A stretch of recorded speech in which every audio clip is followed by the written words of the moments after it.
Look at this child, Columbo. Look at this face. Is this the face of a killer? Do you honestly believe I could persuade this beautiful young creature to murder anyone? People do all kinds of things for love, sir. Nonsense. We're suspects because someone from your ordinary middle-class background believes that immoral people like Tina and I are capable of anything, including murder. No. You're suspects because all the evidence indicates you're guilty. Then why don't you arrest us? Because I can't. I know you did it. But without a body, I can't prove it.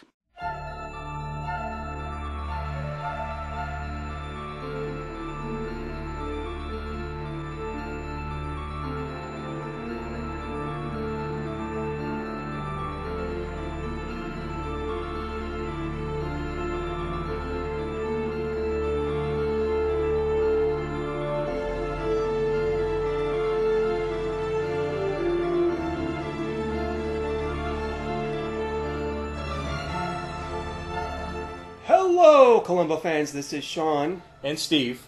And we are here with the latest episode of the Columbo Confab podcast. And accidentally, in honor of Hugh Heffner, may he rest in peace, we are going to talk about Columbo Cries Wolf, starring Ian Buchanan as Hugh Heffner. So I'm going to say the first 5 minutes warrant this video to be watched multiple times. What do you mean by that? Well, you know, in slow motion. Maybe wear out the pause button a little. And for fans of the show, I'm actually in Austin with Sean this weekend. In case you think we sound a little bit differently, we are here in the same room watching this as we record it. Anyway, I'm sorry. Was that too behind the curtain? No. Okay. So, noted, I think, by a lot of people, but I think we should bring it up, is the intro to this song is She Drives Me Crazy by Fine Young Cannibals. Oh, good. Okay. They must have spent a fortune on that. This is the only time in Columbo history that I can think of. Oh, yeah? Where they had something current playing. You know? Do you know this song was also featured in the Richard Dreyfuss film, Tin Men? Really? Are you familiar with that movie? Yeah, with him and Danny DeVito, where they sell aluminum? Yep. I did not know that. Why would it be in that movie? That movie's don't know. Like set in the 50s. Yeah, and I was looking it up while we were watching this together earlier today, and that film came out in like 85 or 86, I think. Oh, so I was wondering if this was part of maybe some kind of Universal bought the song for movies and TV, but no, completely different. I wouldn't be surprised though if you're right. That makes sense. I couldn't find who produced Tin Men, if that was Universal or not. I couldn't find that. Well, I think it may have been a Paramount. It warrants some looking into because using that song must have cost a pretty penny, and that makes sense if they actually purchased it for like a real movie instead of a made-for-TV movie. That makes sense. However, fun note: there is another '90s movie with a very popular tune in the beginning, and we'll save that for later. But okay. It's actually not popular. So, would you subscribe to Bachelor's World? I do not play for that team, so no, I would not subscribe to Bachelor's World. It actually looks awful. Yeah, so obviously Bachelor's World is supposed to be the mock-up of Playboy magazine, I'm assuming, since we're talking about Hugh Hefner. Yeah, and I don't think it would be Hustler. Or that's Penthouse. What I was wondering, if because there's Hustler, and then you have the Jugs, and the what are some of the other like lower class. I get the impression though that this magazine is not doing well, so it's kind of not on the same level as Playboy. I kind of see Playboy as the higher, a higher magazine for men's magazines. Well, also the thing is that of course they don't show the models during the photo shoots in this, but he basically is mostly photographing models in swimsuits and so on. No, they're not in swimsuits. Well, not when he's doing his private photo shoots. Oh, I see what you mean. Yeah, you're right. So what's the story here? Tell us the story, Steve.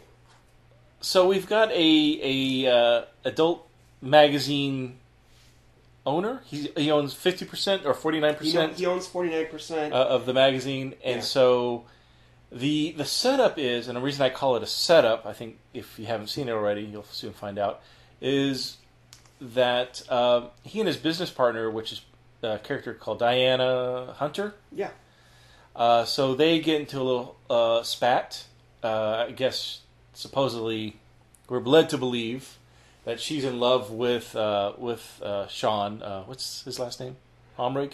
No, is it like Beckley or Berkeley or something along that line? I don't remember exactly. They're all the same, all the Seans. And yeah, because this is, at least he spells it right. I had to turn on the closed captioning to make sure. But yeah, they spelled his name properly, the Irish way. Yeah, S-C-A-N. So Sean is flirting with Tina, his latest nymph model. Uh-huh. I like that, a nymph model. I would think I would never hear that word. There's a lot of words in this episode that I wouldn't think I would hear in a Columbo episode. Trade hussy. We thought that was something else, actually. Well, yeah, I that's what I heard, trade hussy. Yeah. But so she tells him that I own 41 or 51% of the magazine. I'm going to go sell my share to Sir William, this English businessman. Yeah, he's like a media mongrel or something. A media mongrel. Mongrel? Did I say mongrel? Mongol. Mogul. Thank you. Demon booze, ladies and gentlemen. No, he is a Mongol too. Yeah, well, So he is not pleased at this news, and so she is about to take a flight to London, and when her chauffeur stops off at the restaurant to get some smoked salmon. Scottish, not domestic. Imported, isn't yeah, it? I yeah, guess. Well, Scottish, and not domestic. paper thin. Yeah, and paper thin. There's a gunshot heard. He returns, drives her to the airport. She gets on a plane, and she disappears. And the question is, obviously, we have Sean, who has an excellent motive, and a girlfriend as well, who could have posed as her. Actually, it's almost like the very first episode, which is Prescription Murder, where they replace the dead lady with another lady who's acting as her. Yeah. And Columbo gets in the case, and yeah, that's what he assumes. Now, one of the earliest clues, and probably the only clue for the whole episode that you need to pay attention to, are these gold bracelets that Sean and Diana wear. They're custom made. They're little beepers for those that haven't been born prior to the 90s. Yeah. So you could call in and text somebody with the phone pad and send them a message or a phone call so they would call you back. Nothing like smartphones today, which is back then in the 80s, it was mostly drug dealers who used papers. Drug dealers, yeah. That's what we thought. And people who own skin rags. Yeah. So that's the only clue that you have to pay attention to. I thought. I don't know how you feel about this, Sean, because we watched it together, but we didn't discuss it. So I'm writing my notes. You're writing your notes. I'm sure on different things here, but to me, this is the only thing you need to pay attention to. Well, that's pretty much true because as soon as Columbo... Oh, by the way, fun fact here. The reason Columbo shows up is because he says that he got a call from his friend Superintendent Dirk of Scotland Yard. Yeah. Was that from the British or the English episode? Yep. It is the same character? Yeah, it's the same character. I was curious. Yep.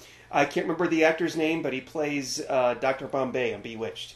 So he's actually in Columbo, the old Columbo, a couple times. He's dead now. He just died a couple years ago. Yes.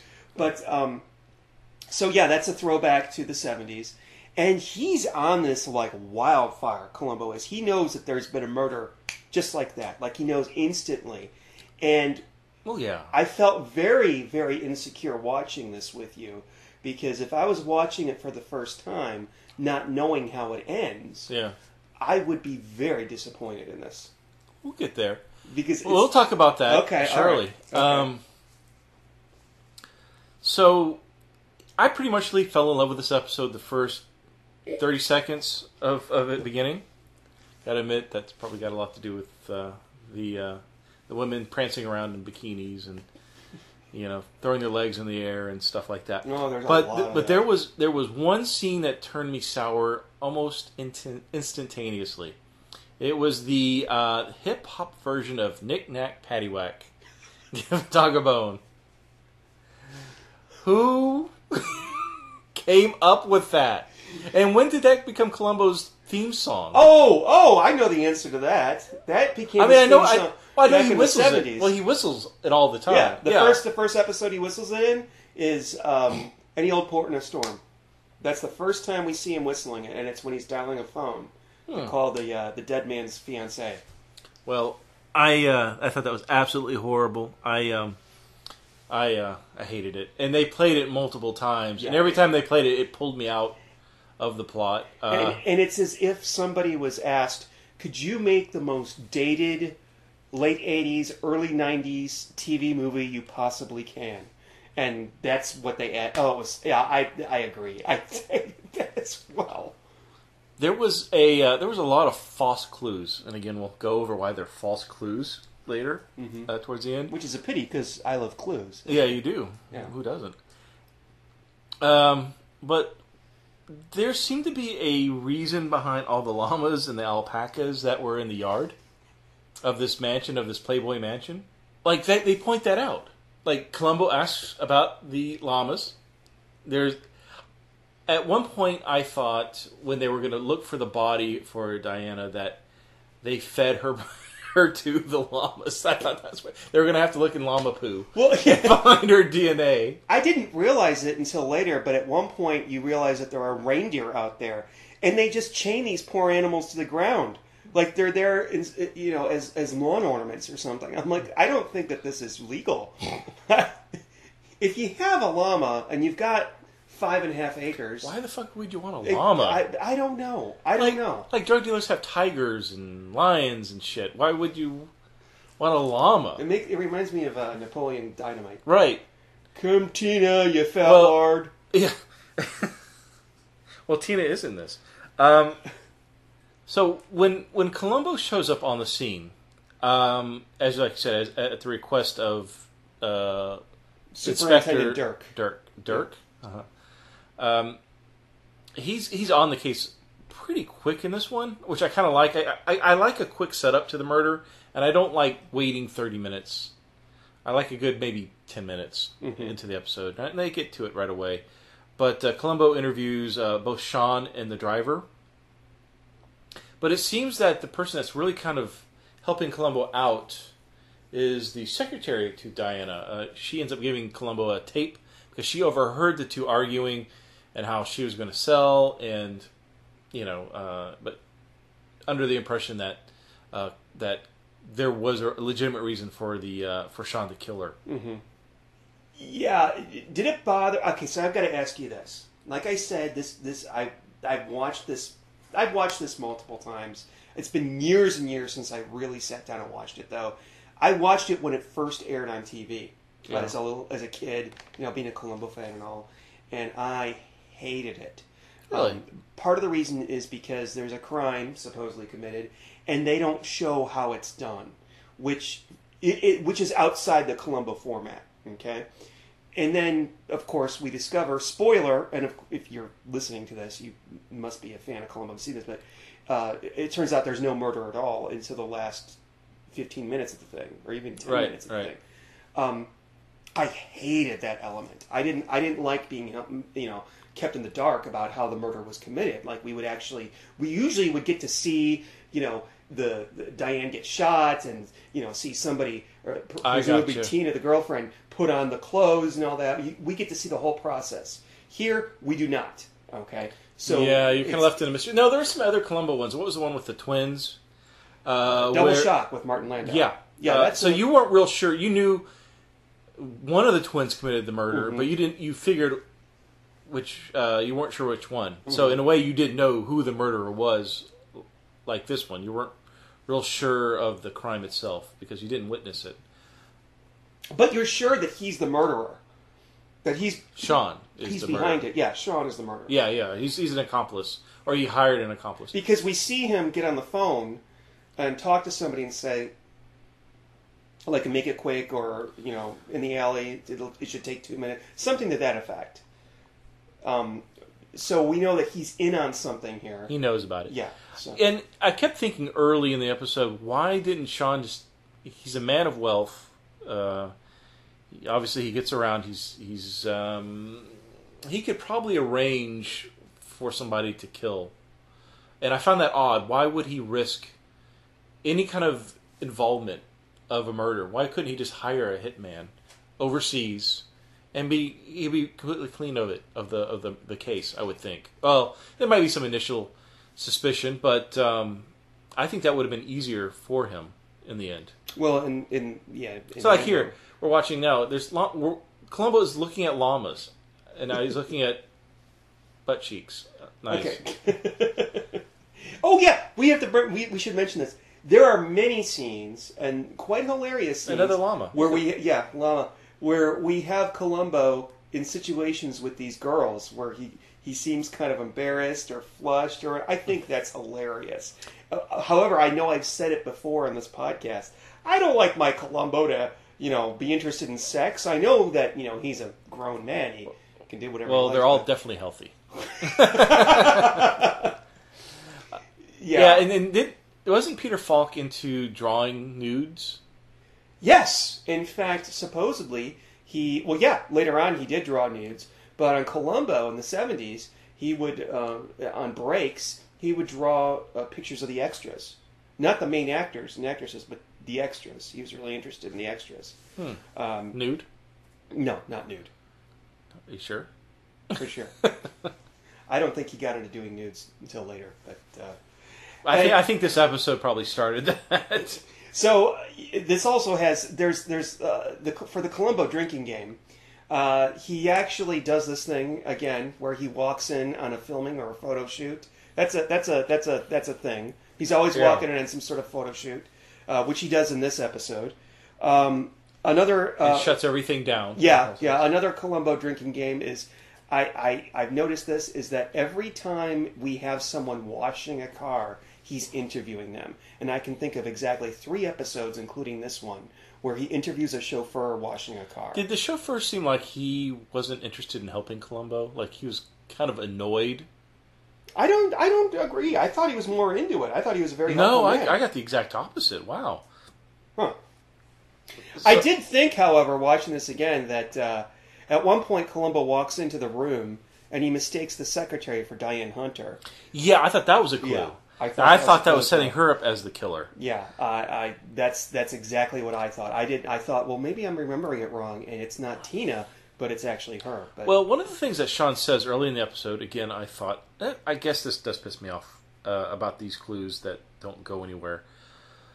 So Sean says to Diana, I've always loved you. These women that I date, they remind me of you. There's aspects. One has your lips. One has your hips. Whatever. One's got your droopy boobs. But he dates these other women that remind him of Diana. And you're thinking, okay, so he's setting up. Tina looks... He even says, Tina has your lips. Okay, we see that play out where when Diana goes to the airport, or we don't know who's going to the airport and leaving to London to meet Sir Henry, we just see her lower face. Mm-hmm. And so you're led to believe, that was Tina in glasses and heavy, headgear. Mm-hmm. So you couldn't quite make out who that was. But anyways, that brings up Sir Henry. So Sir Henry... You're right. I said Sir William initially, but it's Sir Henry. So Sir Henry wants to buy the controlling stock in this skin rag. And so he's going to buy out Diana's 51%. So he's got a vested interest to make sure that this case gets picked up and gets solved immediately. And so there's a scene where Columbo drives onto the Playboy Mansion. I know it's not really called that, but we're going to call it for the sake of this podcast. He gets a helicopter lands on the premises, and it's Sir Henry's private helicopter. Mm-hmm. Well, I wrote a note about this because he climbs into the helicopter, and the helicopter delivers him to Sir Henry. And Columbo is terribly afraid of heights. Is he? Yeah, that's been in a couple episodes. And I didn't get that at all.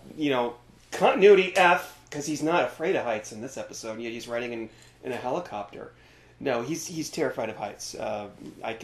We haven't done any episodes where we see him terrified, but it's not a put on. He actually is terrified. But it's so interesting because when he goes to see Sir Henry basically lays out the entire motive that Sean has for killing Diane. Yeah. I mean, it's just sort of... Everything is just handed to Columbo. Yeah, because Columbo even says to Sir Henry, it's all circumstantial. There's no firm facts. I can't do anything. I'm going off of, these speculations. And Sir Henry, points him in, this is what you need. This is where you need to go. So it kind of steers Columbo. Unfortunately, to the dismay we find later, poor Columbo. I really feel sorry for him. We'll get to that. Can we talk about the Sean character, our murderer? Because let's put aside the fact that when he smiles, he looks like the Joker. I thought he looked like his smile looks like James Franco.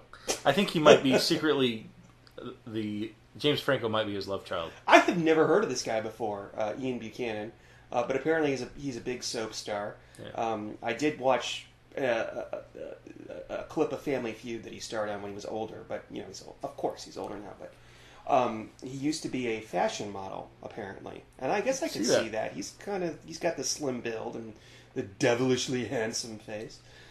But one of the things I did not like about this episode is that the character of Sean is not really fleshed out that well.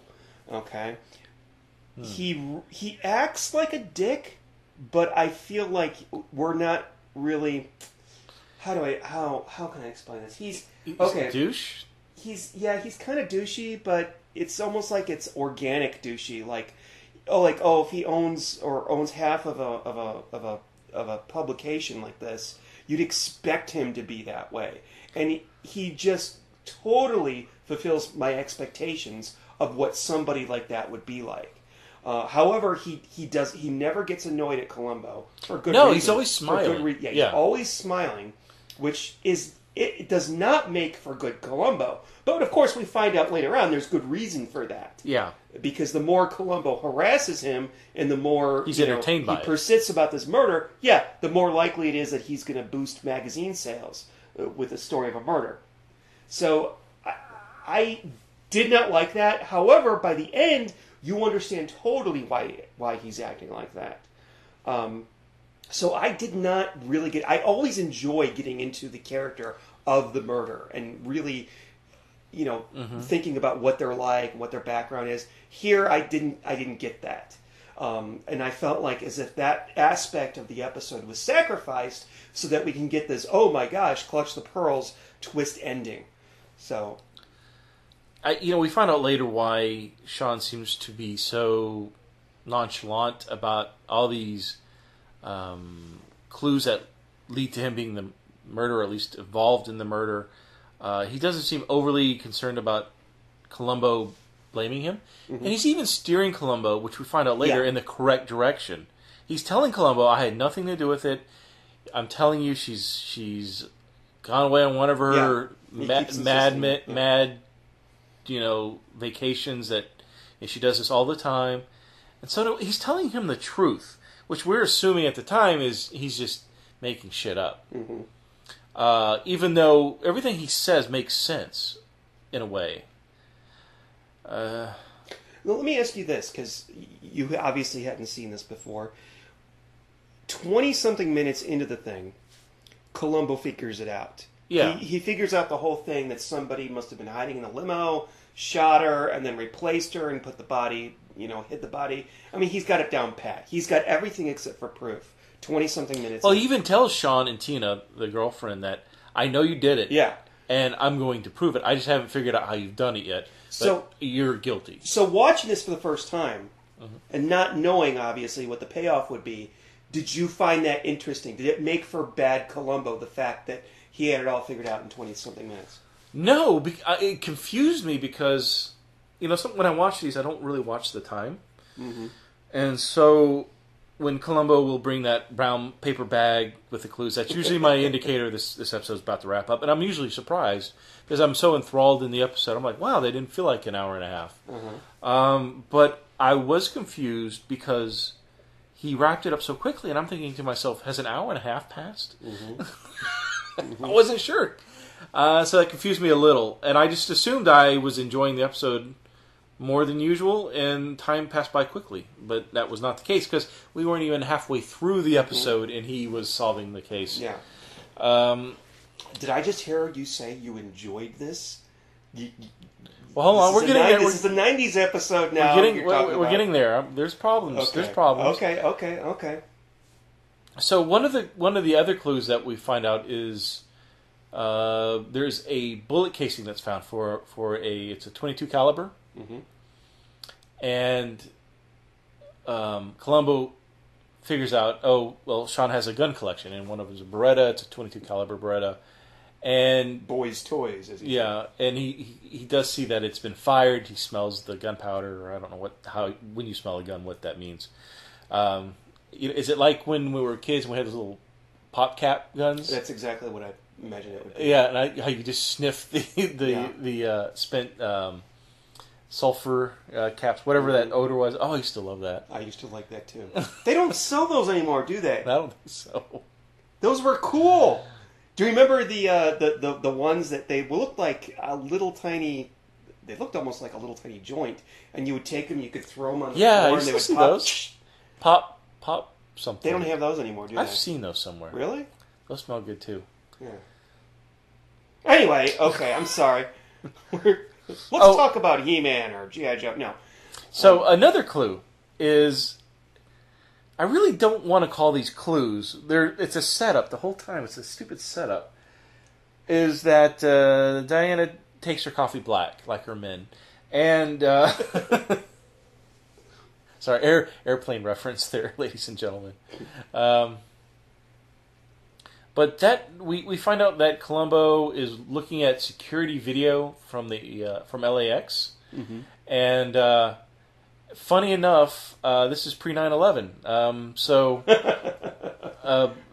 interesting just to see how air flight was in the 90s before it became a complete waste and stupid. Yeah. Before those assholes ruined it and killed 3,000 people. Do you ever watch a podcast series called Adam Ruins It All? Yes, I know of what you speak, yes. Yeah, he did one on the airplanes. NSA. Yeah. Very interesting. Anyways. Interesting to see that he goes to airport security and watches how many hours? He later says he watched about 40 tapes. And it later on, we have to talk about the mayor eventually. He tells it is the mayor, right? He tells the mayor, played by David Huddleston, "Oh yeah, the Big I sat through 40 hours. Oh yeah," and the mayor's kind of impressed and befuddled at the same time because there's no Mrs. Columbo for him to go home to. Okay, she's not mentioned in this episode. Yeah, well, because do you think Mrs. Columbo, if she was real, would approve of her husband hanging around the Playboy Mansion all day? No, I don't think so. Stalking Tina, who's amazingly beautiful. No, I don't. Wearing her I Do a Genie. Amazingly beautiful. For 1989, I suppose. Yeah, she was from Kansas. From Kansas, I believe. I think I saw somewhere. So you've done research on her? On her. We just watched it this morning. You've already done some research? I've researched her. And she's only like 9 years older than me. Really? Well, there could be a chance. Yeah. Oh, wow. All you need to do is move out to L.A., track her down, and not get a restraining order. Okay. Yeah. Anyway. She looked like a porn star. No, she didn't look she's too like beautiful. That. Yeah. So, what do you think of the reenactment when Columbo goes and gets Sean and gets the driver, who I can't think of his name, to reenact the events of the night of the supposed murder? That felt really displaced because I've never seen that before on Columbo. It wasn't quite as displacing as the dream sequences in Murder, a Self-Portrait. Remember those? But it felt out of the...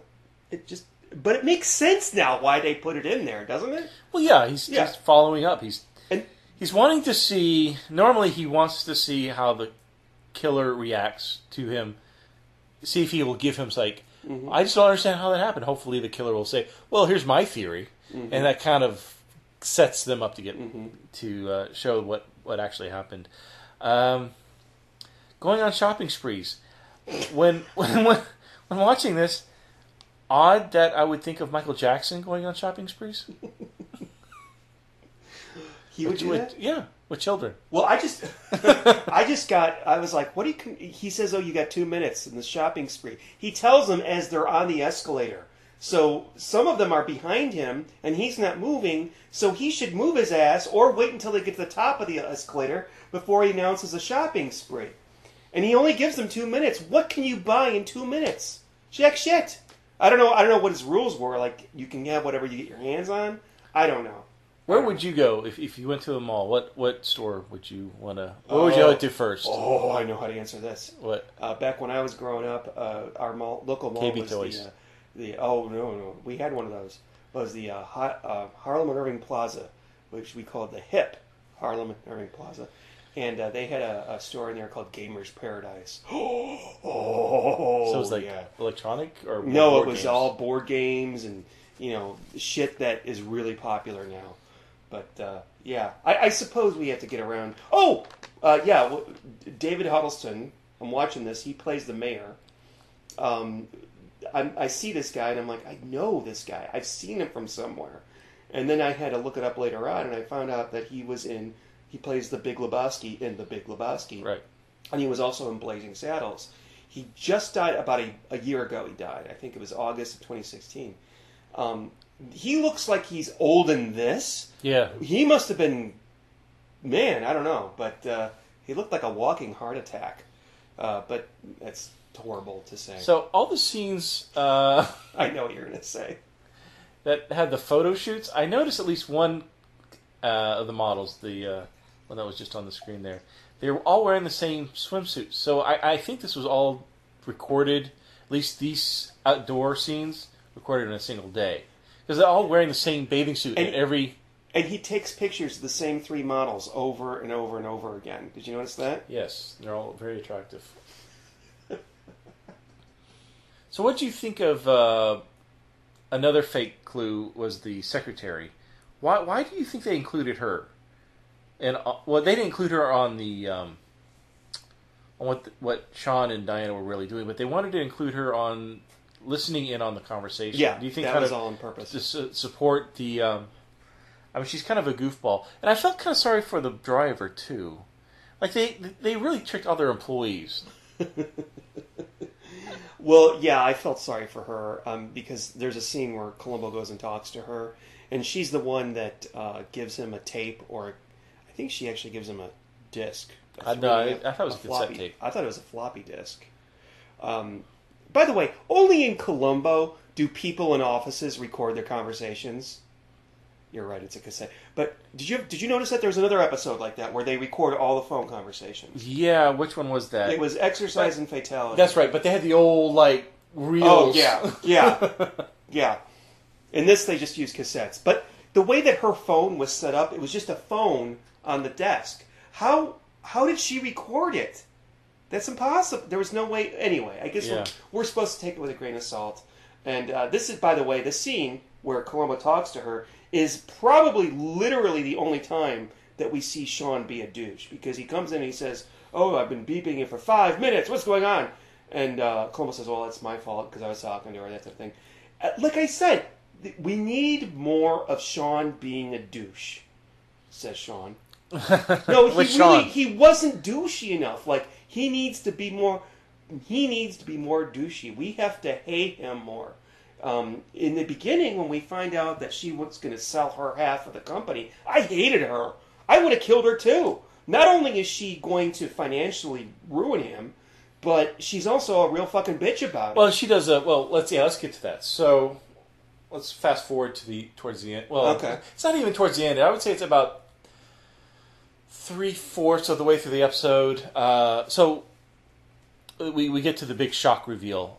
So Columbo feels that Sean and Tina have done something. They're responsible for the disappearance and murder of Diane Hunter. And then her corpse must be on the grounds of the somewhere, estate. right? Yeah. So he's got the whole LAPD digging up around the Playboy Mansion. It's causing a big media sensation,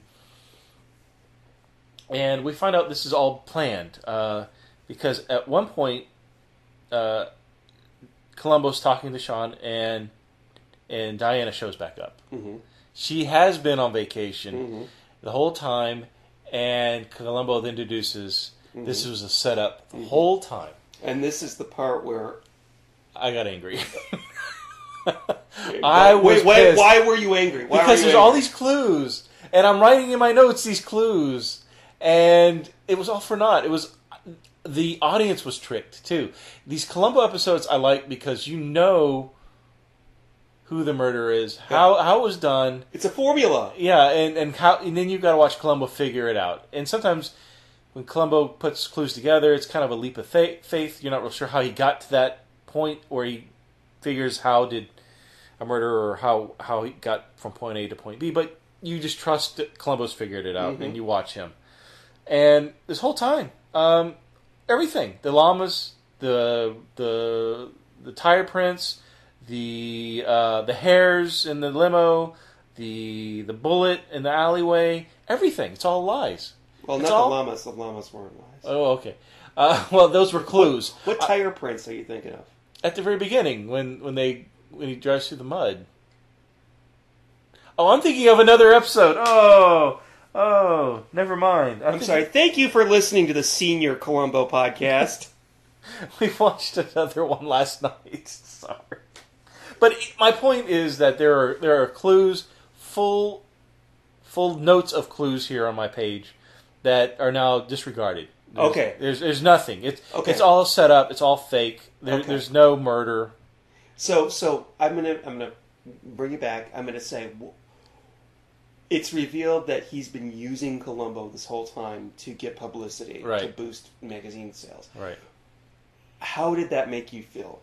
I mean, let's put aside the fact that you've just wasted basically more than an hour of watching Columbo do Columbo things. How else did it make you feel? About the characters doing that? Well, I thought it was pretty slimy, and I felt bad for Columbo. I felt really bad for Columbo because he was connecting the dots, and he did a good job, and he actually says to him like, you beat me. Yeah, and he has a line where after it's revealed that she's still alive, he walks off and he's going to his car. He's walking off the estate and going to his car, and he says, "The end of a perfect day," which is a line from the Greenhouse Jungle that we did a few episodes ago. I don't remember that Jarvis episode. Goodwin says that. The end of a perfect day after they push the car off the cliff, I think. Oh, okay. So the Jag. Yeah. But no, that it really bothered me. Yes, the whole thing was a setup. Well, do you feel like that wasted the whole episode? Did it ruin the whole episode for you? Besides the pool scenes, yeah. But then, of course, the real murder occurs. Right. Okay. So it's like we did a reset, and now Columbo's got 20 minutes to solve the case. Mm-hmm. So it's like starting from square one, because Columbo now can't have the LAPD look for the body because now they've been embarrassed. Johnny Carson's has a joke about it on that episode that evening. All the press are making fun of the LAPD. Columbo's name is now ruined. Mm-hmm. That's what I felt really sorry for Columbo. Yeah, he had a spectacular career. They even say that earlier when he's talking to the mayor in that kind of impromptu bathroom meeting. He said, the captain says to the mayor, "This is our best guy on the job. This is the best one." And what he says, I believe. Mm. Once we get to see Columbo get some credit for all the murders he solved. Yeah. Yeah. But now Columbo's been brought up, and Columbo's probably enjoying that. And now he's been decimated by a stupid person. I've got other words, but family podcast. Yeah, he's totally douchey by the end. I mean Diana. Diane. Oh, yeah. So here's this guy that was concerned about her well-being, took time out. I'm sure spent hours and hours. I'm sure of personal time where he wasn't with his fictional Mrs. Columbo, and He wasn't with his dog either. You know. or dog, and he spent his time trying to solve her murder, and she turns around and she laughs at him. Yeah. I hated her. So when she does die, when Sean actually does kill her, didn't really feel for her at that point. Yeah, she was a terrible person. she was a total fucking bitch. She was worse in the screen time that she had. She was worse than Sean was. I think that they could have. Well, and she uses Sean. Yeah. We find out later. So she went along with Sean. I think this was Sean's idea for her to go missing, but she really was going to utilize the interest in the publication to boost her selling price to Sir Henry. Mm-hmm. So she was going to sell it for, I don't know, $1 million. I don't know what. Oh, probably more than that. And now she's doubled. She doubled her price to Sir Henry because of the whole thing. And so she had every intention of selling, but Sean thought that was a ruse to kind of generate this missing person. Yeah. And so that she was horrible. And so he kills her by snapping her neck, which I'm assuming that people can really die by that. I've never actually heard of somebody killing somebody like that. I don't know. I thought that was just in horror movies and stuff that people died like that. Or what's that movie with John Malkovich and Clint Eastwood where John Malkovich wants to kill a president? In The Line of Fire. There's a scene in that movie where there's a neck. Anyway, he snaps her neck and then I presume tells Tina to leave dressed as her. I don't know what he told her. I Dream of Jeannie, yeah. Yeah. He's going to question her. He said... She did. She had the cowl and everything. Yeah. No, he said, you're not going to answer my questions.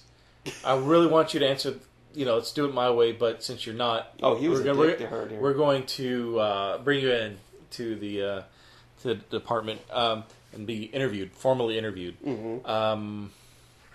And Columbo has done that before when he suspects... I mentioned this when we watched it, that if he suspects an accomplice, and it's a female accomplice, he will go after that. In the very first episode, he does that. Yeah, yeah, that's right. That's exactly what. And he can be brutal to these. I think because he sees them as weak, which is not a good thing, I suppose. But yeah, but he goes after her, and so he gets her handcuffed, and he has it done publicly so that Sean will see it, and then Sean gets upset when he sees that, and that's of course when Diane returns. Well, let's move forward again to where the actual murder takes place. So Sean wraps her or puts her in one of those hanging coat holder bags. Yeah, I don't know what you call that. Coat bag. It's I don't know. Yeah. So he attempts. Now there's a scene where the chief of police is doing an interview in front of the press, and they're all laughing. Like the chief says, one of the reporters says something that's offensive or obnoxious to the chief, and the chief says, "What paper do you work for?" And the reporter goes, "Why? Are you going to be looking for a job?" Yeah. So they're being wrung through the mud, and during that scene, we find out that Diane's gone missing again. Now, at this point, I would not have done anything. I would have been like, okay, whatever, she's gone missing. I don't care. Resources have been spent. Our department's been dragged through the mud. There's no point. I'm not following up with this. But they do. Mm-hmm. But the funny scene was when he says, whatever you do, don't tell Columbo. He is not allowed anywhere near this case. Mm-hmm. And as we transition to the next scene, we see Columbo speeding through the streets back to the mansion. He's got his ducks in a row. He's gonna get his revenge for being publicly embarrassed. And he does get his revenge. It's interesting that you mentioned earlier that throughout most of this, Sean is smiling. Yeah. The only time that Sean is off his guard is when it's after he kills Diane. Yes. And Columbo is interviewing him in his bedroom. that he seems really off-put, and his attitude is completely different. Yes. When there's a real murder. Yeah. And that was good going. I don't know if that was the actor or if it was the script, but that was very well done because it was done in such a way that the scene was almost tense. And you called it. You fucking called it. You noticed. You said, "Oh, the body's going to be in the wall." He put it in the wall. That's the only reason Well, why else they have did they show workmen. those construction guys? Yeah, exactly. But that meant that Sean knew some construction code or whatever. He had to put her in there. Mm-hmm. Doesn't seem likely that he would know anything about drywall. Right. Yeah. So the body is in the wall in the coat bag, and the way that Columbo finds out about it is that he uses the phone and pages her, and it goes off. Yeah. Okay. So. And then it ends, and it turns out that he paged "Gotcha" on the pager through the phone. By the way, that. I don't know how he did it, but okay. So, Gotcha finds the dead body in the bag. Gotcha. End of story. End of episode. All right. So that's actually pretty effective. That ending. I like the ending. Yes. But there's no proof that Sean killed her. There's proof that she's dead, murdered, and put behind the wall. But how does he know that Sean killed her? I'm thinking about that. I mean, realistically, there couldn't be anybody else who did it. It could have been one of the construction workers. That would make more sense. Or it could have been one of the nymphs. Yeah. There's no linking Sean to that. Well, I'm sure Sean's fingerprints will be all over the body. Well, his fingerprints are always all over her. They're all over everybody's body in this episode. It's like she's like his. Oh yeah, that's true. There really is no, despite how satisfying the ending is, and almost cinematic. It was very satisfying. It doesn't. When you think about it after a while, it doesn't make sense. But we don't know what happened after the credits rolled. Did Sean say, "Oh no, Columbo, you're all wrong"? Well, he didn't say anything because he's fictional. But no, Columbo, you're all wrong. Or I think that Sean probably got off. When I say got off, I think probably not guilty. Yeah, it's one of those things lawyer. we've talked about in the past, and in off the podcast as well as how many of these cases do you think when they carry on to trial do they get off because the circumstance or the clues that Columbo uncovers, they're not really solid. Yeah. Okay, so let's review it. Okay. All right. So last time when we reviewed the Dean Stockwell one, Dean Stockwell. I can't think of the name. What was the game? The Most Crucial Game. Most Crucial Game. Someone requested that we take a more established rating instead of doing the crazy ass numbers I pull out of nowhere. So we did 1 to 10. Are we doing a 1 to 10, Sean, or should we do a crazy number? We can do whatever you like. I say crazy number. You want to do crazy number? Yeah. Okay. Let's go ahead and rate this one out of 4,529. 4529. Okay, so what's your score out of 4,529? Did you go first last time? I don't remember. Neither do I. You go ahead. Out of 4,529, I will give this a 3,851. A 3,851. Yeah, I actually like this more than I thought I would. I knew going into it that it was going to be a fake murder. Yeah. I was very uncomfortable watching it with you, however, because I thought that the clues came too quickly.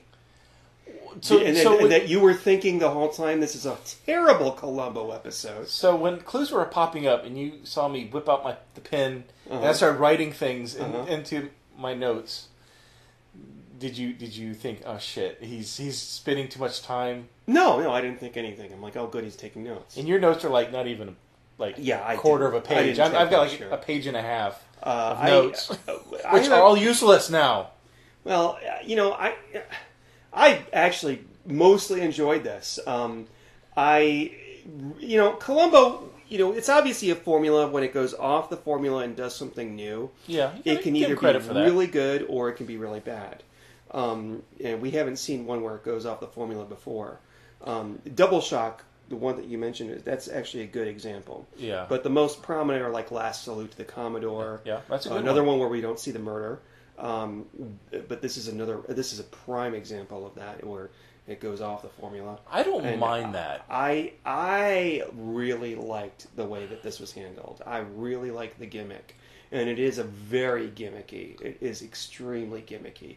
My problem with it is that I think that gimmick forces the episode to sacrifice a lot of the stuff that we enjoy in other Columbos. Yeah. I've already mentioned twice already the fact that we don't learn that much about Sean.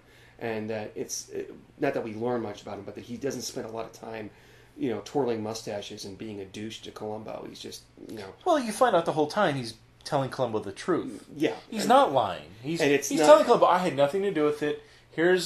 Look, she sent a letter, just came in the mail.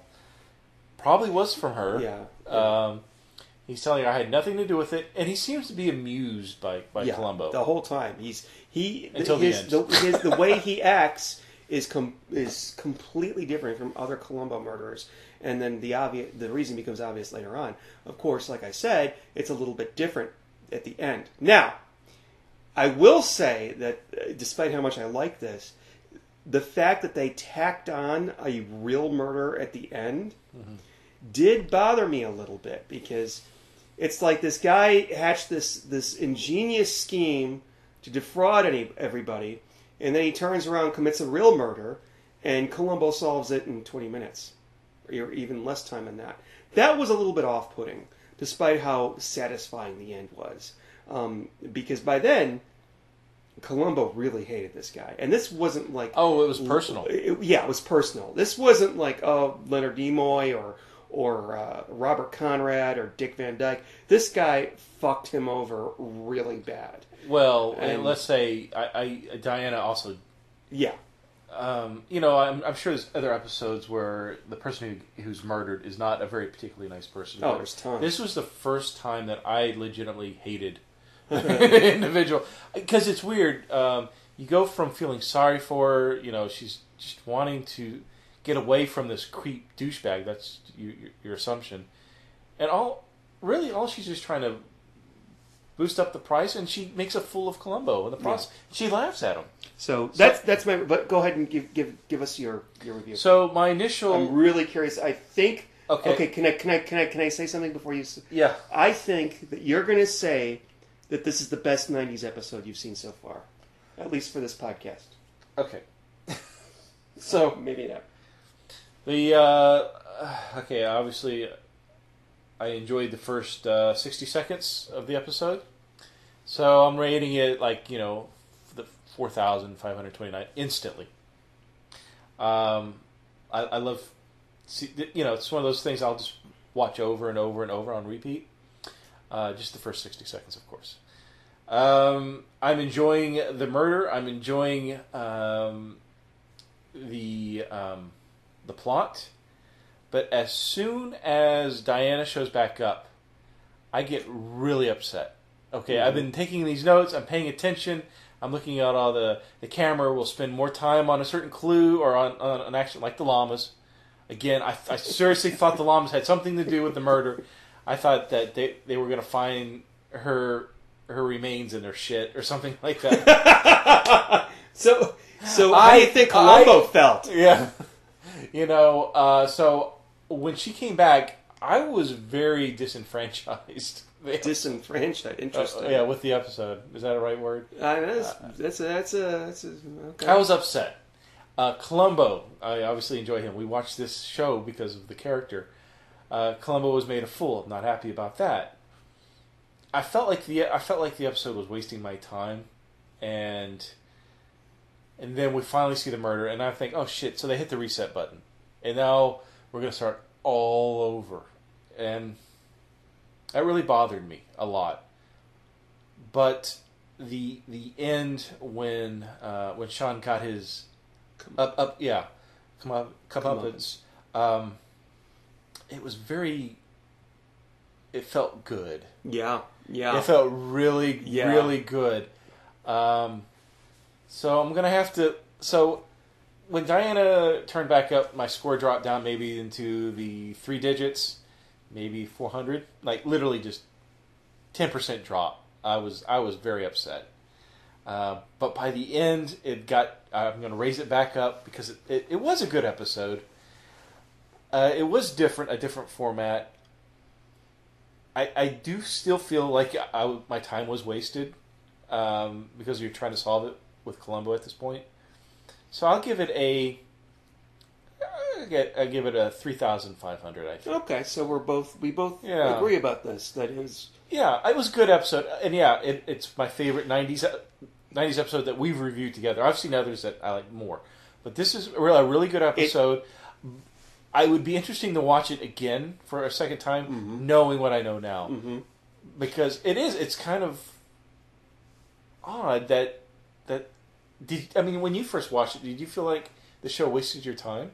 Because that's how I felt. I felt like I was being dragged along on a wild goose chase, and I felt like I was I felt like Columbo. Maybe that's why the ending felt so good. Yeah, because I felt like Columbo. I was tricked, and I wasn't mad at the character Sean. I was mad at the writers of this episode. Yeah. I know exactly what you mean. I agree wholeheartedly. I think that I don't remember how I felt the first time I saw this. I think that I felt I didn't like it because of the reasons that I said. You don't get to see the murder acted out. It's 75% of it turns out is bullshit. But it's interesting because as a story, if you put Detective X in place of Columbo and made a TV movie about it, it wouldn't work so well. Yeah. But if you make it a Columbo episode and have this story in it, it works better because it's playing on your expectations. It's tricking you. And I think that for that, I applaud it. You said that you were so disappointed, but that's what it was supposed to do. That's what it's supposed to do. Yeah, I got invested into the story. Oh, I forgot. I'm going to change my score. I'm going to lower it by 100. So 3,400 because of the whole stupid knick-knack paddywhack song. That made it drop another 100. I'm sorry, ladies and gentlemen. I changed my score to 3,004. There is one thing I don't like about this as well, is that this story, this episode does not have a lot of Columbo-isms, for lack of a better word. He never mentions his wife. We see the car, but we don't see the dog. Yeah. At this point, he knows. Yeah. Everybody knows there's no Mrs. Columbo, so he's not even saying it now. He's given up on that Mrs. story. Columbo exists, but... no, Kate McGrew is not Mrs. Columbo. Anyway, considering Mrs. Columbo, Kate McGrew was in her 30s, so that would have made her 12 when she married. Anyway, okay. So. Frank, I mean, it makes no sense. So, when you say Frank, by the way, did you notice that when he shows his badge to the gatekeeper, it's his old picture from the 70s. It's on the badge. No, I didn't notice that. Yeah. All right, so we actually have some feedback to read. Oh, yay. It's not technically feedbacks. Nobody emailed us, but it's what somebody left on very kindly left on iTunes. Nice. And I left something out. I'm going to read two things that people wrote about us. One was from back maybe 3 weeks ago or so, and somebody named Mason Blue on iTunes left us a review. Are there too many Columbo podcasts? Nope. That's I don't think there's hardly any. Well, there's 3. Well, is that including us? We're the youngest. And they write, it's ironic that the Columbo Confab is the 3rd Columbo podcast I've come across, as it was a special April Fool's edition of the TARDIS Tavern, where Sean and Steve reviewed the Bye Bye Sky High IQ murder case that prompted me to seek out a podcast on the iconic detective in the first place. So far, this podcast is definitely not as stylized with regard to its format as its 2 predecessors, or the TARDIS Tavern. When they say the 2 predecessors, they mean the 2 other Columbo podcasts. As with the Columbo podcasts, one of the hosts is a longtime fan, while the other is a relative novitiate? Novice? It's novice, but it's Novi. So which one's who? Well, I'm the longtime fan. While you're the novice. Well, one to the altar of while the other is a relative novice to the altar of the rumpled raincoat. Yeah, it's cute. It's a good way to do it. Okay, that's a nice way. Don't be offended. I'm not offended. Even stacked against the tangent-prone "Just One More Thing" podcast, Sean and Steve's discussions are rather freewheeling, and some of what they bring up I've already heard discussed elsewhere. Yeah. Ooh. This isn't necessarily a bad thing, as it's still interesting to hear the perspective of two more fans in the Columbo series. Well, I'm going to say this too, if you don't mind, I'm going to interrupt. I don't listen to any Columbo podcasts, so if we're repeating the same thing that the others do, I apologize. But I honestly, what we're talking about is all original. So there's no influence from another podcast. Yeah. How about you? Do you feel like you might be retreading some information? I don't remember much of what I've heard. Not because I'm drunk while I listen to it or anything like that, but I just, I don't know, I just roll with it and have fun. If what I say has been mentioned in other podcasts, that's fine. I mean, I try not to. Yeah, I try not to read anything because I am afraid of repeating, retreading the same ground as another before us. So. Okay. So, 5 episodes in, the hosts are still trying to establish a rhythm with mixed results. The Etude in Black discussion, for example, displayed a tad more background in the episode, as well as an attempt at a comedic thread, resulting in a longer podcast than the 4 previous episodes, but not necessarily a better one, since most of the information was things I already knew, and the trivia about composers seemed almost random. It was. Oh, yeah, no, that was totally me trying to throw you off. Mm. By the way, none of that was true, that trivia. I was making shit up. So Bach didn't have a huge... Foot fetish? No, I don't know. Or a porn collection on DVD? Or no, well, yeah, he did have that, okay. Yes. I enjoyed Sean and Steve's Columbo discussion on their other podcast, and I look forward to their future discussions of episodes on the Columbo Confab. I like this email because it's telling us where to improve, and okay. I like that. Well, they gave us 4 out of 5 stars. Hey, that's good. Messed up our average, but it may lack the frills of previous Columbo podcasts. Well, I beg to differ. But the host's enthusiasm for the series already makes for a lively and entertaining listen. Okay. Yeah. So then we get to another one, short. This is by J.D. the Butcher. Mm-hmm. It says, I've been listening now to every episode before bed. How can one sleep after listening to it? Maybe is J.D. listening to it to fall asleep? That's not good. Right? I've been listening now to every episode before bed. I thought in modern day time I was the only one still into vintage theater. Dude, we have a Doctor Who podcast too. Okay. I do wonder if this is the same JD that does one of the other Columbo podcasts. But oh, nice. Yeah. So which one would that be? Just One More Thing podcast. So are they the only other? There's only us and another that currently do podcasts. Yeah, there's us, the Just One More Thing podcast, and the Columbo. I think it's just the Columbo podcast. That's the Scottish guys. Fellows. Yeah. Okay, I did listen to one of their episodes, and they don't podcast anymore. Is that... No, they did all the episodes. It's a finite done, number. And now they have other podcasts that they do. So what Fish and Chips podcast. Yeah, the Fish and Chips cast. Yes. The Haggis. No, the Haggis cast. Very good. Jesus Christ. He says as he's drinking scotch. All right, Steve. So it's that time where you get to spin the swinging wheel of the 70s. Finally. Oh my gosh. All right, let's go. Let's do it. Go ahead and spin it. I'm spinning. I'm spinning it now. I spinned it. It's spent. And we are going to watch Make Me a Perfect Murder. Sorry, I'm puberty. Make Me a Perfect Murder. A female murderer. How about that? Make Me a Perfect Murderer. Yep. Okay. Starring Trish Van Devere? Devon? I can't remember her name exactly. As a TV executive. So, yeah. I don't think I've seen that one. Oh, no, I don't think I have either. So until next time, we talk about Make Me a Perfect Murderer, ladies and gentlemen. I invite you to watch more Columbo and have a pleasant good night. Good night, everybody! Say good night, Steve. Good night, everybody. Say good night, Steve. Good night, Steve.